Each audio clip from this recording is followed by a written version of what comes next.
ஐயா துணை. அகில ஜோதி ஆன்மீக சேனல் நேயர்கள் அனைவருக்கும் வணக்கம். சிவமே சிவமே சிவமே சிவமணியே என்று முதல் பாடலே ஆரம்பம் செய்கின்றார் திருமால். சிவம் என்பது அனைத்து இறை சக்திகளுக்கும் முதன்மையாக திகழ்வது, உலகங்களுக்கும் ஆதாரமாக இருந்து பரிபாலனம் செய்து வரும் மூல பரம்பொருளும் ஐயாவே. தவமே தவமே தவமே தவ பொருளே.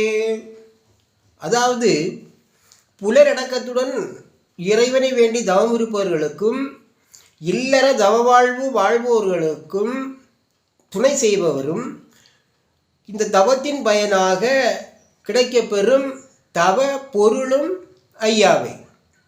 தவம் என்பது காற்றுக்கு சென்று கண்ணை மூடி கொண்டிருப்பது மட்டும்தான் என்று நாம் நினைத்து விடக்கூடாது. இல்லறத்தில் இணைந்திருந்து உழைப்பால் மனைவி மக்களை காப்பாற்றி இறைவனை தினமும் வணங்கி நீதி நெறியோடும் வாழும் வாழ்க்கையைத்தான் தவம் என்றும், இத்தவத்தின் பயனாக கிடைக்கப்பெறும் இறை பலனையே தவ பொருள் என்றும் இறைவன் குறிப்பிடும் விதமாக முதல் 2 பாடல் வரிகளும் அமைய பெற்றிருக்கின்றது. சீரான கன்னி சேகுமரி நன்னாட்டில் பாரான தட்சணமே பரமனுருதலத்தில். சீரான கன்னி சேய் குமரி. சேய் என்றால் குழந்தை என்று பொருள்.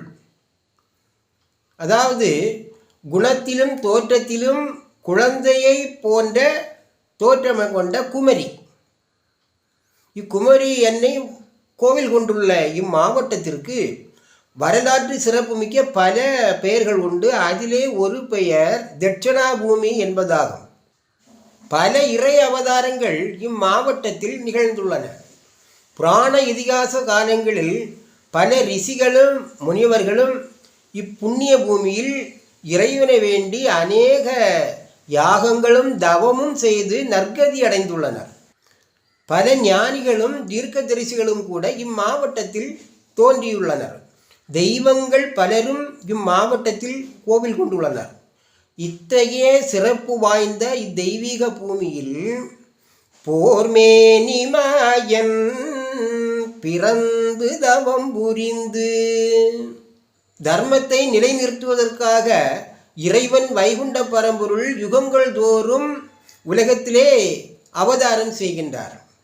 தர்மத்தை நிலைநிறுத்துதல் தொடர்பான செயல்களுக்கு தனக்கு உதவியாக இருப்பதற்கு பல தேவர்களையும் பூமியிலே பிறவி செய்கின்றார். அவர்களும் பூமியில் வந்து பிறந்து இறைவனுக்கு உறுதுணையாக இருந்து பல இன்னல்களை அனுபவித்தார்கள். அவர்கள் பட்ட துன்பத்திற்கு பிரதி உபகாரமாக இறைவன் இதுவரை எந்த ஒரு பலனையும் அவர்களுக்கு வழங்கவில்லை. எனவே அவர்களுக்கெல்லாம் இறை பலன் கொடுப்பதற்காக கலியுகத்திலே கடைசியாக ஒரு பிறவி பிறந்து வாருங்கள் என்று 7 லோக தேவர்களையும் பூமியிலே மனிதர்களாக பிறவி செய்தார் நாராயணர். இதனுடைய தொடர்ச்சி நாம் அடுத்த பதிவிலே அறிவோம். ஐயா துணை.